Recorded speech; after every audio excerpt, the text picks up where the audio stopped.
اچھا، اب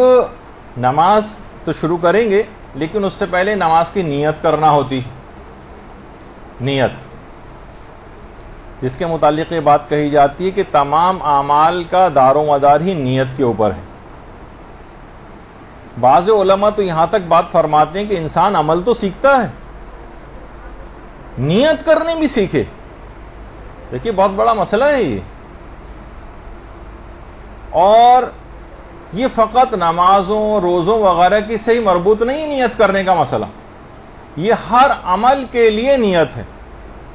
صرف نیت سے دیکھیں کتنا فرق پڑ جاتا ہے، جیسے تصویر کے اندر بیان کیا گیا. یہ تینوں افراد بیٹھ کے کھانا کھا رہے ہیں.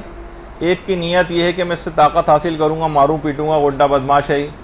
دوسرا جو ہے اپنے پیٹ پوجا کے چکر میں لگا ہوا، اسے کھانے بہت پسند ہے مثلا. اور تیسرا جو ہے یہ سوچ رہا ہے کہ میں نماز اس سے پڑھوں گا، اپنی عبادت کروں گا اور اس سے مجھے طاقت آئے گی. تو ایک ہی عمل ہے کھانا،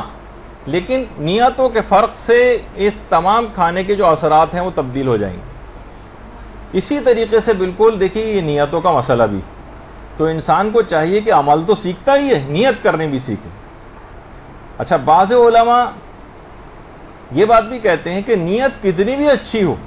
دنیا لیکن تم کو تمہارے دکھاوے سے جانتی، اور دکھاوا کتنا بھی اچھا ہو اللہ تم کو تمہارے نیتوں سے جانتا. کوئی سی بھی آپ لوگوں کو دکھانے کے لیے نیت کر لیں، لیکن پروردگار عالم کو تو صحیح طور پر نیت کا آپ کو پتہ ہے نا. اور یہ فقط نمازوں کے سلسلے میں مربوط نہیں ہے مسئلہ، ہر چیز کے اندر جو ہے وہ نیت پائی جاتی. یہی وجہ ہے کہ حجت الاسلام والمسلمین شہید علامہ عارف حسین الحسینی کہا کرتے تھے کہ کام کریں لیکن خدا کے لیے کریں. اگر زیادہ کام کیا لیکن خدا کے لیے نہیں کیا تو یہ سراب جیسا ہوگا جیسے جو دور سے انسان کو پانی نظر آتا ہے لیکن جب نزدیک آتا ہے تو کچھ بھی نہیں ہوتا. تو واقعتاً انسان کو اپنی نیت کے سلسلے میں بہت محتاط روی کا مظاہرہ کرنا چاہیے، اور اپنے اعمال کو اخلاص کے ساتھ قربتاً الی اللہ کی نیت کے ساتھ سیکھنا ضروری. کیونکہ نیت کی جو پہنچ ہے وہ عمل سے بھی دور تک ہے. عمل تو دیکھیے ختم ہو جاتا ہے، بس ادھر آپ نے سلام نماز کہا اور عمل ختم ہو گیا. لیکن نیت کی پہنچ بہت دور تک ہے،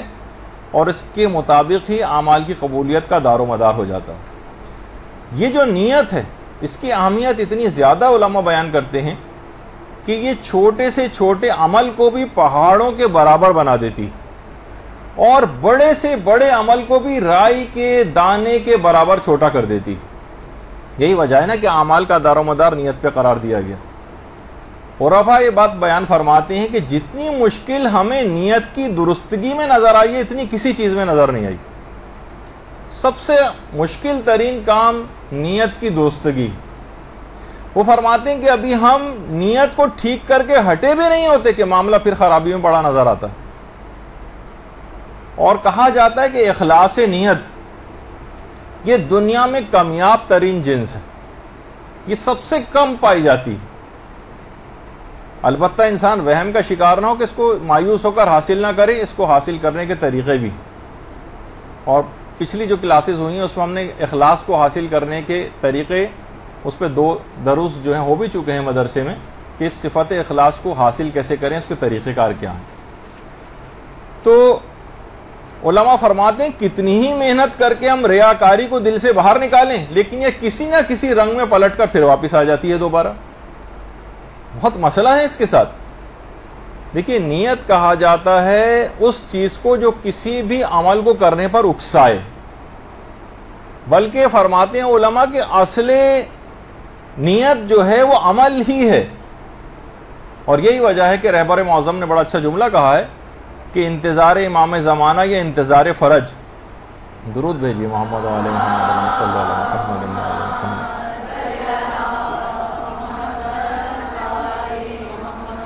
یہ کسی قلبی کیفیت کا یا کسی نیت کا نام نہیں بلکہ یہ عمل سے عبارت.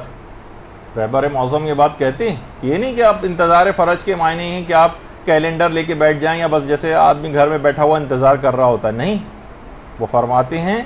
کہ یہ عمل سے عبارت ہے. یعنی انتظار فرج کو جب بھی افضل عبادت کہا گیا ہے یعنی ایک عمل کا نام ہے، یہ صرف خاموش بیٹھنے کا نام نہیں، یہ اپنی دینی ذمہ داریوں سے پہلو تہی کر کے چشم پوشی کرنے کا نام نہیں، یہ ایک ایکٹیو دینی لائف گزارنے کا نام ہے انتظار فرج۔ تو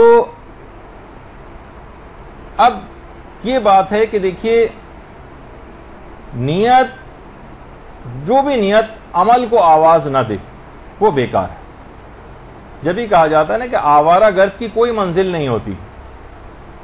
اس کا کوئی نیت اور ارادہ نہیں ہوتا، بس نکل گیا باہر، ادھر جا رہا ہے ادھر جا رہا ہے، اسی کو آوارہ گرد کہتے ہیں۔ اور نیت کے بغیر کبھی کوئی چیز وجود میں نہیں آتی، اور ہر کام میں نیت ہے، نہ کوئی چیز وجود میں آ سکتی ہے نیت کے بغیر، نہ کوئی چیز باقی رہ سکتی۔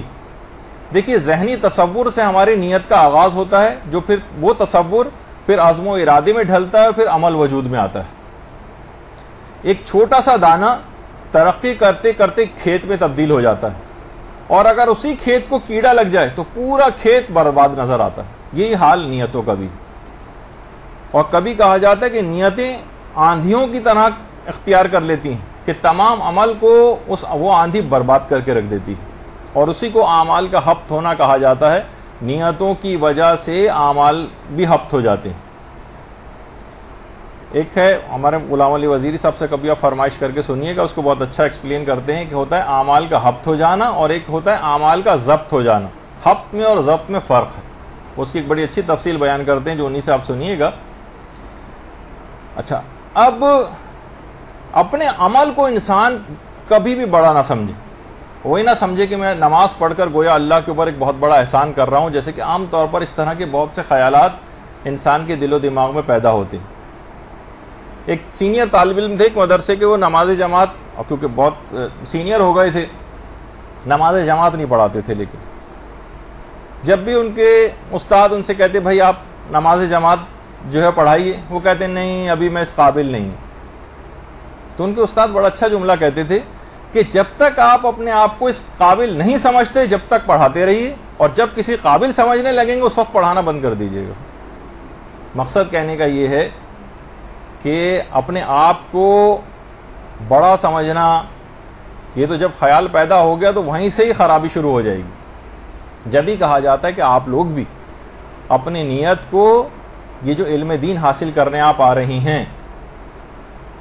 آپ کی نیت یہ نہیں ہو کہ میں بہت بڑی، کوئی آپ نے ایک آئیڈیل بنایا ہوا ہے کہ میں فلاں عالمہ کی طرح سے، فلاں ذاکرہ کی طرح سے، کتنی اس کی شہرت ہے، وہ دیکھیے ٹی وی پر آتی ہے، وہ اس کو نہ فلاں ٹاک شوز کے اندر بلایا جاتا ہے، خود بخود آپ کہیں میں ایسا بننا چاہتی ہوں۔ اس کا مطلب یہ ہے کہ آپ کے دل و دماغ کے اندر اس لحاظ سے کوئی بڑا بننے کی فکر پائی جاتی۔ دیکھیے آیت اللہ وحید خراسانی، جن کا ابھی آپ تکبیرات افتتاحیہ کے سلسلے کی گفتگو سن رہی تھیں، یہ خود بہت اچھی بات انہوں نے بیان کی جو ہمارے مولانا شہریار عابدی صاحب نے پچھلی اتوار کو جب وہ آئے تھے تو انہوں نے بھی ذکر کی تھی۔ وہ فرماتے ہیں آیت اللہ وحید خراسانی کہ اگر کوئی طالب علم 20 سال تک اس نیت کے ساتھ علم حاصل کرتا رہے کہ میں بڑا عالم دین بنوں، بڑا، تو انہوں نے کہا کہ 20 سال گزرنے کے بعد وہ یہ سوچے کہ اس نے پورے 20 سال کسی عبادت میں نہیں بلکہ بت پرستی میں گزارے۔ بت پرستی اس وجہ سے کہ اصل دین، اصل جو بلکہ نیت ہے وہ ہے کہ میں پروردگار کے اس دین کا خدمت گزار بن جاؤں، چاہے میں لوگوں کی نگاہ میں بڑا نہ بن سکوں، چاہے آپ بہت بڑی ذاکرہ نہ بنے، کسی ہو سکتا ہے کہ کسی چھوٹے سے مدرسے کے اندر آپ پڑھانا شروع کر دیں، معمولی سی 4-5 خواتین پر مشتمل آپ کے درس ہوتے ہوں، لیکن وہی پروردگار، کیونکہ نیتوں کے باعث پروردگار چھوٹے سے چھوٹے عمل کو بے انتہا بڑا کر دے گا۔ اور ہو سکتا ہے کہ بہت سارے افراد جن کی شہرت ترقی کر جاتی ہے ان کے متعلق یہ بات کہی جاتی ہے کہ جس کی بھی شہرت ترقی کرتی ہے بہت مشکل ایسا ہوتا ہے کہ اس کی آخرت محفوظ رہ سکے، بہت اپنے آپ کو بچا بچا کے چلتا رہے گا تو آخرت محفوظ ہوگی اس کی، ورنہ آخرت اس کی برباد ہو جائے گی۔ تو اصل میں آپ کی یہاں پر علم دین حاصل کرنے کی نیت بھی یہ ہونی چاہیے کہ میں خدمت گزار اہل بیت بنوں، میں دین کی ایک خدمت گزار بن جاؤں، پروردگار مجھ سے دین کا کوئی بھی کام لیتا رہے، ساری زندگی بس آپ اس پہ لگ جائیں کہ میں لوگوں کے وضو صحیح کرواؤں گی، میں بس لوگوں کی نمازیں صحیح کرواؤں گی، میں خواتین کا پردہ صحیح کروا دوں گی، میں بس تربیت اولاد کے صرف لیکچرز اور اس پہ مشتمل چیزیں جو ہے وہ لیا کروں گی. میں مثلا خواتین کے جو مخصوص فقہی مسائل ہیں اس کی مہارت حاصل کر کے ان کی تمام عبادتوں کو صحیح کرواؤں گی. یہ اگر کوئی نیت بنا لے تو خود بخود وہ بہت بڑا اس کا یہ عمل بن جائے گا اپنی نیت کی وجہ سے. اور اگر بڑا بننے کے لحاظ سے طالب علموں کے بھی بچپنے سے یہ چیز سکھانی چاہیے کہ یہ نہ بس وہ یہ سوچیں کہ نہیں ہمیں بہت بڑا ایک شہرت کا حامل بننا ہے. نہیں, ورنہ یہ کیا ہوگا کہ اس کی خود بخود جب ہی ہمیں دیکھتے ہیں کہ لوگوں کے اندر نیتوں کی فطور کی وجہ سے بعد میں بھی تبدیلی نہیں آ پاتی اور وہ اپنی زندگی جو ہے غیر صالح انداز سے گزارتے ہیں. تو نیت کا صحیح ہونا بہت ضروری ہے. اور یہی وجہ ہے کہ اگر نیت صحیح نہ ہو تو شہادت جیسا مرتبہ ملتے ملتے بھی ہلاکت کے اندر تبدیل ہو جاتا ہے. وہ نہیں تھا وہ ایک واقعہ کہ جس کو جو شہید ہوا تھا, مارا گیا تھا, لیکن اس کا نام تاریخ کے اندر قتیل الحمار کے نام سے مشہور ہو گیا کہ اس کی نیت یہ تھی کہ میں مخالف پر حملہ کر کے اس کے گدھے کو حاصل کر لوں. یعنی مارا تو گیا وہ, اور اپنی نیت کی وجہ سے صرف راہ گدھا کا جو ہے وہ قتیل کہا گیا یا شہید کہا گیا. بجائے خدا کی راہ میں مارا جاتا وہ گدھے کی راہ میں مارا گیا. تو اس لحاظ سے اگر آپ دیکھیں تو لوگ دیکھیں نیتوں کے فرق کی وجہ سے ثواب اور اثرات اس کے مرتب ہوتے ہیں. ریڈ لائٹ پر جب سرخ سگنل جو ہے روشن ہوتا ہے کسی جگہ پر, سب لوگ کھڑے ہوئے ہوتے ہیں انتظار میں. کتنے افراد ایسے ہیں جن کی نیت قانون کا احترام ہوتی, اور کتنے افراد ایسے ہیں کہ جو وہاں پر رکے کھڑے ہوتے ہیں پولیس والوں کے یا چالان کے خوف سے. تو کھڑے ہوئے سب نظر آئیں گے آپ کو, لیکن نیتوں کے فرق سے معاملات بہت تبدیل ہو جاتے ہیں. اگر نیت الہی نہ ہو تو عمل عبث ہو جاتا ہے. یہی وجہ ہے کہ ہمارے چھٹے امام جعفر صادق علیہ الصلوۃ والسلام فرماتے ہیں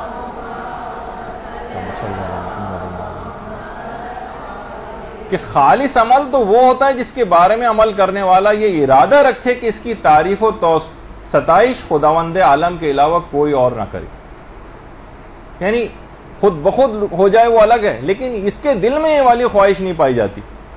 کہ اس کے لیے وہ کوئی اقدام کرے, ایسے اقدامات کرے کہ جس سے لوگ اس کی جو ہے وہ تعریف کریں اور اس کی نیت یہ ہو کہ لوگ میری تعریف کریں. نہیں, خالص عمل وہ جس میں صرف پروردگار کی ستائش کی فکر ہوتی. علماء یہ بات بھی بیان فرماتے ہیں اور بڑا اچھا نکتہ ہے کہ ساری چیزیں جو ہیں وہ نیت پر منحصر ہیں. مادی اعتبار سے 2 روٹیوں کی اتنی اہمیت نہیں تھی, مگر خالص الہی نیت کی وجہ سے پورا سورہ دہر نازل ہو گیا. اللہم صلی علی محمد.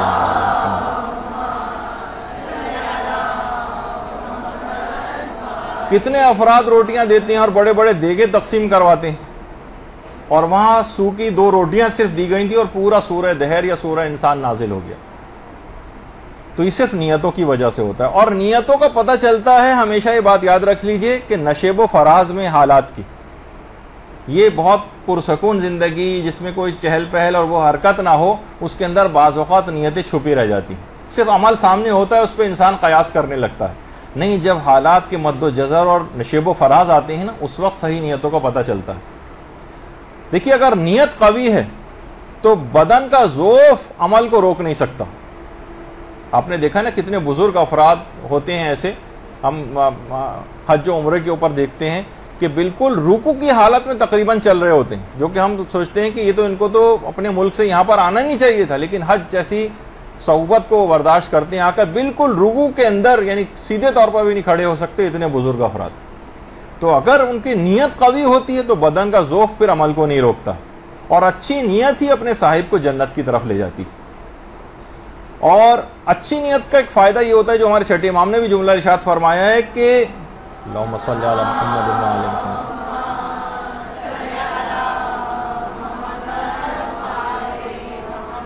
کہ حسن نیت سے رزق میں بھی اضافہ ہوتا ہے. آپ صرف اچھی نیت, ہر ایک کے متعلق اچھا گمان, اچھی نیت, خود بخود آپ دیکھیں گے رزق کے دروازے آپ کے لیے کھلنے لگیں گے. کسی کا کوئی برا نہیں چاہیں, ہر کام اچھی نیت کے ساتھ شروع کریں, اس کو انجام تک لے جائیں. تو نیتوں کی دیکھیے علماء فرماتے ہیں کہ نیتوں کی 3 اقسام. پہلی نیت کہلاتی ہے نیت فاسد,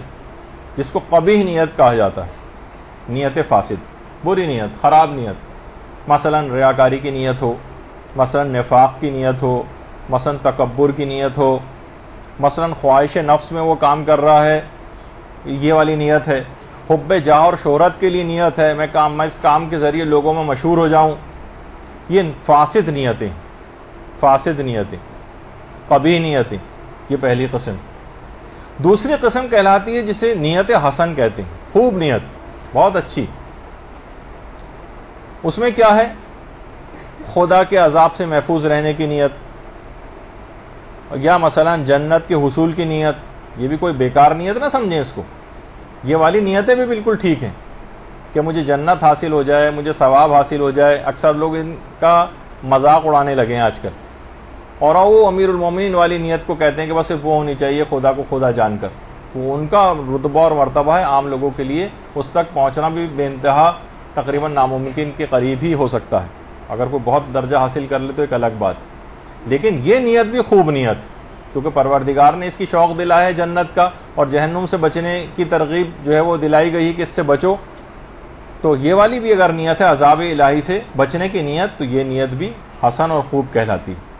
اور تیسری نیت ہے جسے نیت احسن کہتے ہیں، یعنی خوب تر نیت، یعنی اس میں نہ تو کوئی دنیاوی نیت ہوتی ہے اور نہ اخروی نیت ہوتی، اور آپ فرماتے ہیں کہ صرف اور صرف خالص خوشنودی پروردگار کی نیت ہوتی، جو کہ امیر المومنین کا بھی جملہ تھا نا، وہ اسی کی تشریح تھا کہ میں نے صرف خدا کو خدا جان کر عبادت کی، نہ جنت کے لالچ میں کی ہے نہ دوزخ کے خوف سے۔ اچھا دیکھیے، نیت اگر صحیح ہو تو اس کے بہت فائدہ ہے کہ بعض اوقات عمل ایجاد بھی نہیں ہوتا کہ ثواب مرتب ہو جاتا ہے فقط نیت کرنے سے، ابھی عمل انجام ہی نہیں دیا ہے کہ ثواب مرتب ہو جاتا ہے۔ جیسے پیغمبر کی وہ حدیث بھی ہے نا کہ جو سچے دل سے شہادت کو طلب کرتا ہے تو اگرچہ وہ بستر پر انتقال کرے تب بھی قیامت میں خدا اسے شہیدوں کے ساتھ محشور کرے گا، یعنی انتقال کر رہا ہے بستر پر لیکن شہداء کے ساتھ اٹھایا جائے گا اپنی نیت کی وجہ سے، نیت۔ اور یہی وجہ کہ پیغمبر جو ہے ابو ذر کو وصیت کرتے تھے باقاعدہ کہ نیک کاموں کا ارادہ کر لیا کرو، خواہ اس کو انجام نہ دے سکو، چاہے اس کو انجام نہ دے سکو لیکن نیک کاموں کا ارادہ ضرور کرو۔ ہمارے ہاں یہ بہت بڑی مصیبت ہو گئی ہے کہ لوگ نیک کام کا ارادہ بھی نہیں کرتے، جب ارادہ نہیں کرتے تو پھر وہ عمل بھی ظہور میں نہیں آتا ہے۔ تو بہرحال یہ ایک بات ایک ایسی ہے، اور پیغمبر فرماتے تھے تاکہ اس کا یہ یوں ضروری ہے عمل کرنے کا ارادہ کرنا، نیک کام کا ارادہ کرنا، تاکہ تمہارا شمار غافلین میں نہ کیا جا سکے۔ وہ غافل ہے نا جو نہ نیک کام کا ارادہ بھی نہیں کر رہا، بس ایسی جانوروں کی طرح سے زندگی گزارتا جا رہا، تمہارا شمار تاکہ غافلین میں نہ کیا جا سکے، جو کہ محجت الویزہ کی روایت بھی۔ اچھا دیکھیے، جو اچھی نیت کے اچھے اثرات ہوتے ہیں، بری نیت کے برے اثرات ہوتے ہیں۔ بعض اوقات ہم نے عمل کیا بھی نہیں ہوتا لیکن اس برے عمل کے اثرات اور نتائج کے اندر ہم شامل ہو سکتے ہیں، جیسے کہ قرآن نے کہا تھا ناقہ صالح کو قتل کرنے والا فقط ایک شخص تھا، لیکن قرآن نے پوری قوم کے اوپر لعنت کی کیونکہ انہوں نے، وہ دل سے راضی تھے، ہاں ٹھیک ہے اس نے اگر قتل کیا، قتل اس نے کیا، لیکن ان کا دل سے راضی ہو جانا بھی، جبھی وہ لوگ جو خاموش رہے تھے یا جنہوں نے اقدام نہیں کیا تھا، تو وہ جبھی آپ مختلف زیارتوں میں ایسے افراد کے اوپر لعنت بھی کرتی ہیں۔ تو اور یہ بھی پیغمبر کا جملہ ہے کہ لوگ صرف نیتوں کی وجہ سے ہی، نیتوں کے اعتبار سے ہی قیامت میں محشور کیے جائیں گے، نیتوں کے اعتبار سے۔ اور نیت آپ کو کرنی ہے نماز میں بھی اور دیگر تمام کاموں میں بھی قربتاً الی اللہ کی نیت، قربتاً الی اللہ۔ جب بھی انسان یہ کہتا ہے کہ میں نے کام قربتاً الی اللہ کیا ہے اور مجھے اس کی کسی اور سے جزا نہیں چاہیے، لیکن پھر بھی زبان سے یہ نیت کرنے کے باوجود بھی وہ دل سے ضرور یہ چاہ رہا ہوتا ہے کہ کچھ نہ کچھ تو مجھے چاہیے لوگوں سے، خواہ تعریف ہی صحیح۔ اور جب اچھے کاموں پہ اس کی کوئی تعریف نہیں ہوتی تو وہ رنجیدہ ہو جاتا ہے۔ کسی جگہ آپ شادی میں جائیں اور آپ کا شایان شان استقبال نہ کیا جائے، لوگ کتنا ناراض ہو کے وہاں سے واپس آتے ہیں، بھائی دیکھیے وہاں گئی، وہاں تو انہوں نے ہمیں پوچھا بھی نہیں، تو کیا ہے، تو ہم کبیدہ خاطر ہو جاتے ہیں، ہمارا شان استقبال نہیں ہوا ہے۔ یہ ساری نشانیاں عدم اخلاص کی ہیں۔ وہ جو سورہ دہر کی آیاتیں بھی ہیں نا، انما نطعمکم لوجہ اللہ لا نرید منکم جزاء ولا شکورا، کہ ہم تمہیں خدا کے لیے کھانا کھلاتے ہیں اور تم سے کسی جزا یا شکریہ کے طلبگار نہیں، یہ کہا تھا انہوں نے۔ تو یہ ہے اصل کام، یعنی اپنی شرعی ذمہ داری کے اوپر عمل کرنا اور دین خدا کی خدمت کا جذبہ آپ کے اندر ہونا، یہ آپ کو ثواب دلوائے گا، چاہے آپ کو شہرت ملے یا نہ ملے، پیسہ آپ کو ملے یا نہ ملے، آپ کا نام معاشرے کے اندر پیدا ہو یا نہ پیدا ہو۔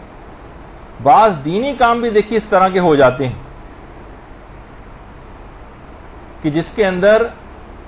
جو کہ نام و نمود کی خاطر کیے جاتے ہیں، چاہے آپ کا اجتماعی طور پر نام و نمود نہ آپ کے اندر پیدا ہو، لیکن آپ اپنا وظیفہ شرعی ادا کر دیں۔ دیکھیے بہت سارے کام ایسے ہیں جن کی معاشرے کے اندر کوئی پذیرائی نہیں، مثلا جیسے ایک مثال دوں، جیسے غسل دینا مردوں کو، کتنا بڑا کہ ایک دفعہ غسل دینے سے ساری زندگی گناہ معاف ہو جاتے ہیں، اور پتہ نہیں کیا کچھ ثواب مرتب ہوتا ہے، کہ جو کہ ہمارے جو یہاں پر مدرسے میں موت کے سلسلے کے دروس ہوئے تھے اس کے اندر اس کی تفصیل آئی تھی، لیکن اس کی کوئی معاشرے کے اندر پذیرائی نہیں۔ لیکن خدا کے ہاں غسل دینے والے کا کتنا بڑا مقام ہے، لیکن لوگ اس کی طرف کیوں نہیں آتے؟ کبھی غسال کبھی چھٹی کر جاتا ہے کسی جگہ تو لوگ تلاش کرتے پھرتے ہیں کہ کوئی غسل دینے والا مل جائے، کہ اس کی اہمیت اور اس کا احساس ہی نہیں لوگوں کو۔ اسی طرح سے مثلا یہ مسائل فقہ لوگوں کو بتانا، کوئی عالم ہے بیچارہ آ رہا ہے، وہ آپ کو جو ہے وضو کا طریقہ سکھا رہا ہے، تیمم کرنے کا طریقہ سکھا رہا ہے،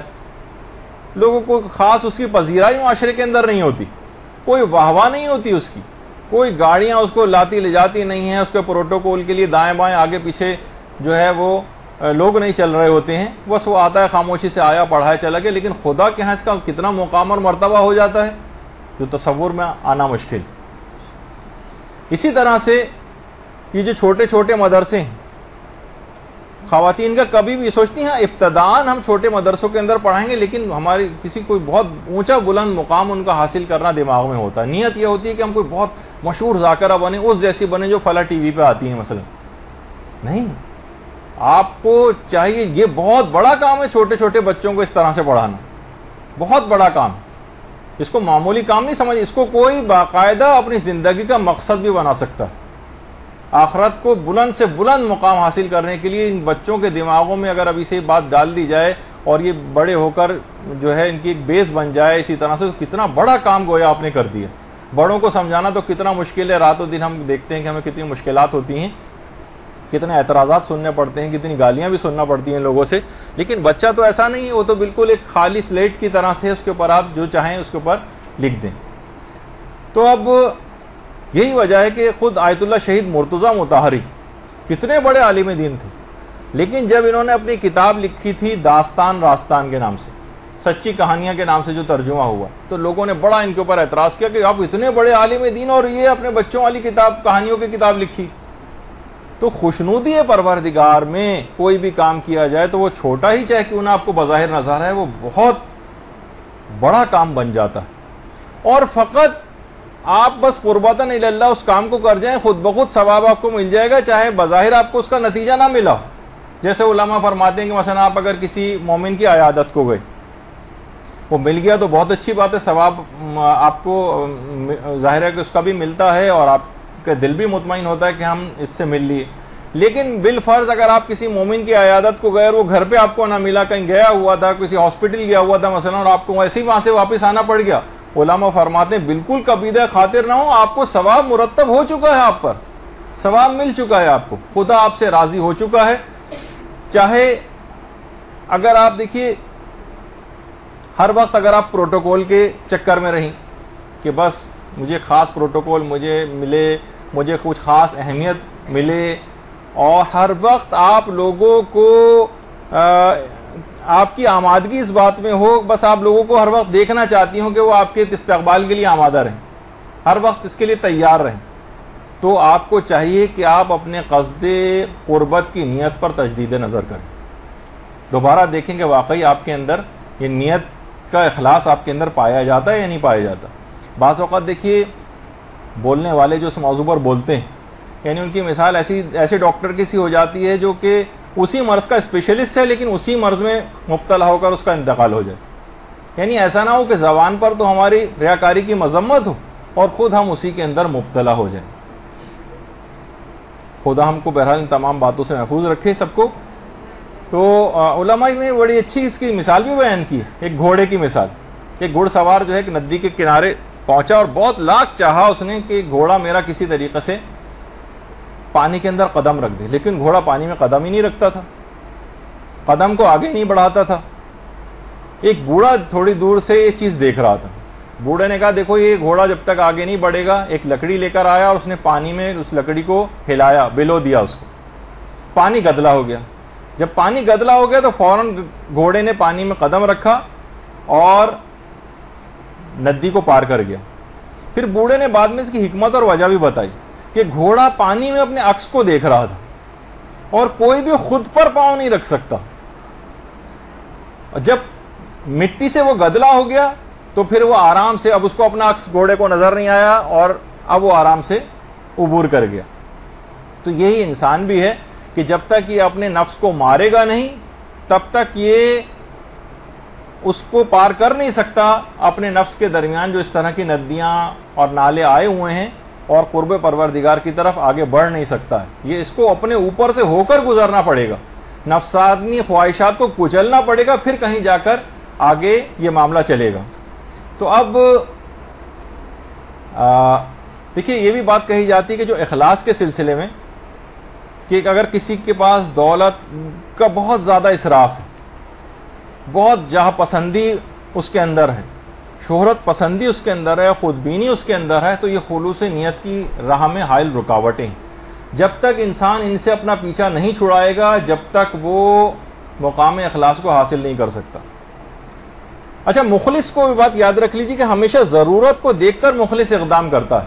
چاہے اس کو شہرت ملے نہ ملے, لیکن وہ سمجھتا ہے کہ اس کی ضرورت ہے. ہمارے ہاں یہ دیکھا جاتا ہے کہ شہرت کس میں ملے گی, چاہے اس کی ضرورت ہو یا نہ ہو, وہ والا کام کیا جاتا ہے. مجالس کے مضامین ایسے اختیار کیے جاتے ہیں کہ جس سے ہم کو شہرت ملے, چاہے یہ لوگوں کی ضرورت ہو یا نہ ہو. جیسے کہا جاتا ہے نا کہ مثال اس کی علامہ محمد حسین طباطبائی. علامہ طباطبائی جب نجف میں تھے اور نجف سے یہ قوم تشریف لائیں, نجف سے جب یہ قوم آئے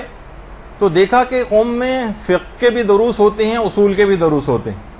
لیکن تفسیر قرآن کے دروس زیادہ رائج نہیں ہیں, فلسفے کے زیادہ رائج نہیں. آیت اللہ محمد حسین طباطبائی نے یہ دروس دینے شروع کر دی. لوگوں نے بڑا اعتراض کیا کہ آپ کا یہ کام مرجعیت سے سازگار نہیں. جب یہ ایک جملہ ان کے متعلق کہا جاتا ہے, واللہ عالم کتنا صحیح ہے کتنا غلط, یا اس کا مفہوم کیا ہے, کہ آیت اللہ محمد حسین طباطبائی نے مرجعیت کو درس قرآن کے لیے اپنی مرجعیت کو قربان کر دیا. یعنی اگر فقہ و اصول کے دروس دینا شروع کر دیتے تو مرجع تقلید بن جاتے, لوگ تقلید کرنے لگتے. تو اس کو نہیں دیکھا, کہا کہ مرجع تقلید تو بہت سارے ہیں, ان پہ کام ہو رہا ہے, جس پہ کام نسبتاً کم نظر آ رہا ہے میں اس پہ اپنا کام کروں, چاہے اس کے اندر مجھے وہ شہرت آیت اللہ محمد حسین طباطبائی کو حاصل نہیں ہو سکی اس لحاظ سے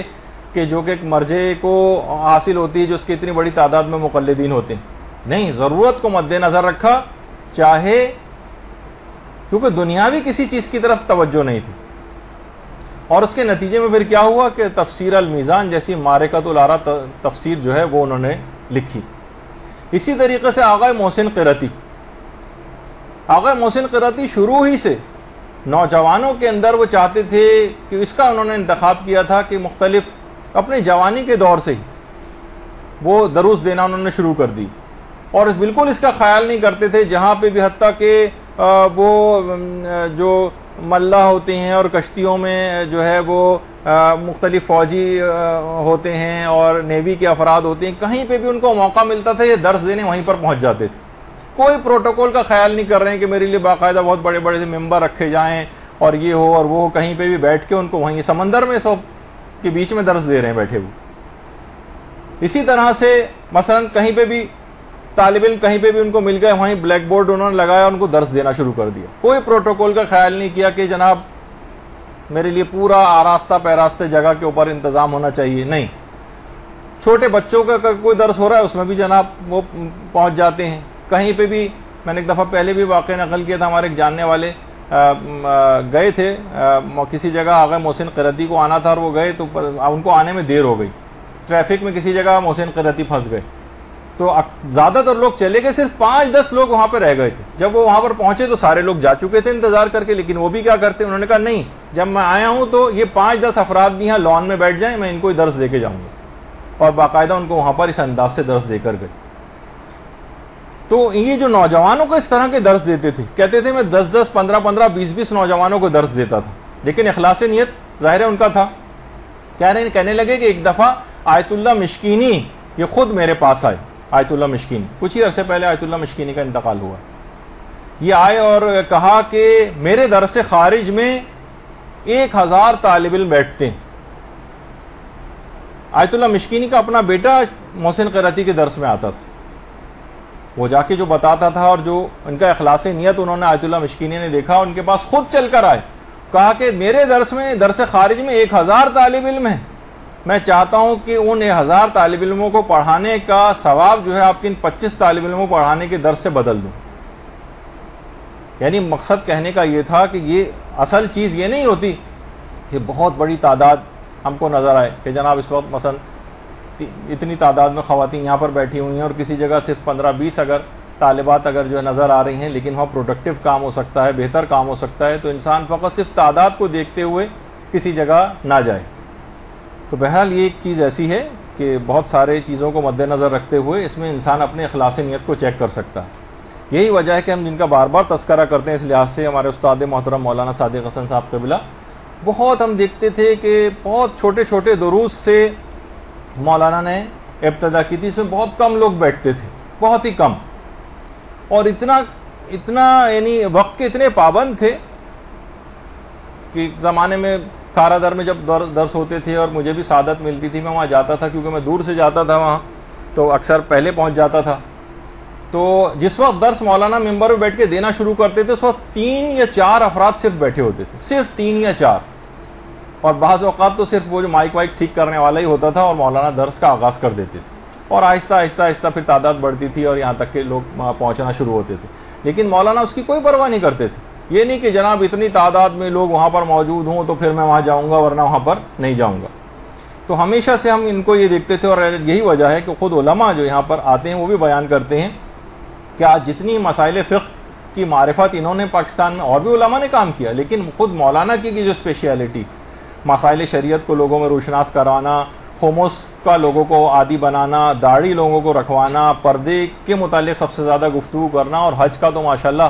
32واں 33واں کون سا انشاءاللہ اس دفعہ ان کا حج ہوگا، تو مسلسل کاروانوں کو جو ہے ٹریننگ دینا، اور اس دوران جتنا بھی ان کی ہیکٹک جو ایک لائف مولانا نے گزاری، وہ خود یعنی لوگ بھی بتاتے ہیں، وہ خود بھی بتاتے ہیں، منی بسوں میں کس طرح سے سفر کر کے وہاں پہنچتے تھے، سائیکلوں پہ بیٹھ کے کیسے جاتے تھے، رکشاؤں میں بیٹھ کے جاتے تھے، بہت سی جگہوں پہ تو کہہ رہے ہیں اندرون سندھ اندرون پنجاب گدا گاڑیوں اور بیل گاڑیوں میں بیٹھ کر گئے ہیں۔ تو یہ ان کے کمال اخلاص کی وجہ سے ان کے اندر یہ چیز ایک شہرت پسندی سے تو انتہا سے زیادہ دور مولانا کی شخصیت،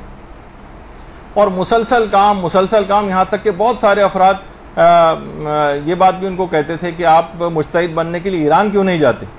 تو جو ضرورت اور خدمت ہو، ٹھیک ہے ایران وہاں جانے میں اور مجتہد بننے میں بہرحال وہ بھی ایک اہم ترین کام ہے، لیکن جو ضرورت معاشرے کے اندر نظر آ رہی ہے اس وقت، معاشرے کو ضرورت کس چیز کی؟ جیسے اکثر یہاں پر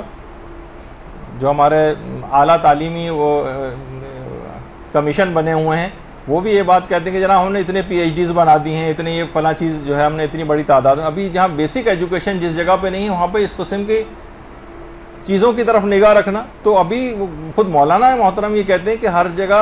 بہت زیادہ بھی کام کی ضرورت ہے، مبلغین کی بڑی ضرورت ہے، مجتہدین کی ضرورت نہیں ہے، مرجع تقلید تو بہت سارے ہیں، لیکن مبلغ بھی یہاں پر ہمارے معاشرے کے اندر کم سے کم تر ہوتے چلے جا رہے ہیں۔ تو کسی بھی جاہ اور منصب کی کوئی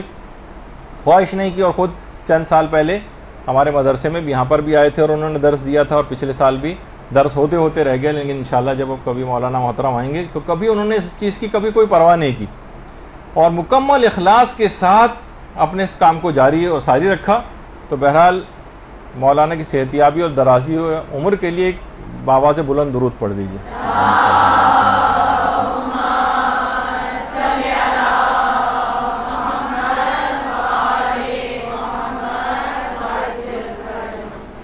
تو بس اب یہ دیکھ لیجئے کہ جب یہ ایک بات کہی جاتی ہے کہ جس عمل پر بھی الہی نیت کا رنگ نہ چڑھا ہو وہ بیکار ہو جائے گا، اور اگر اس پر عمل اخلاص کا عطر اس کے اوپر چھڑک دیا جائے، وہ اخلاص سے بھرپور ہو، اور جو کہ فقط مولا کائنات کو یہ مقام حاصل ہوتا نظر آتا ہے کہ ان کی ایک ضربت ثقلین کی عبادت سے افضل قرار پاتی ہے، فقط ان کے حسن نیت کی وجہ سے۔ نیت کے خالص ہونے کا معیار یہ ہے کہ ظاہر و باطن بالکل یکساں ہو جائے، اور یہ نہ ہو کہ لوگوں کے سامنے تو بڑا خشوع خضوع ہو، لوگوں کے سامنے تو جناب بڑا جو ہے وہ آپ اظہار کر رہی ہوں کسی چیز کا، اپنی عبادتوں کا اور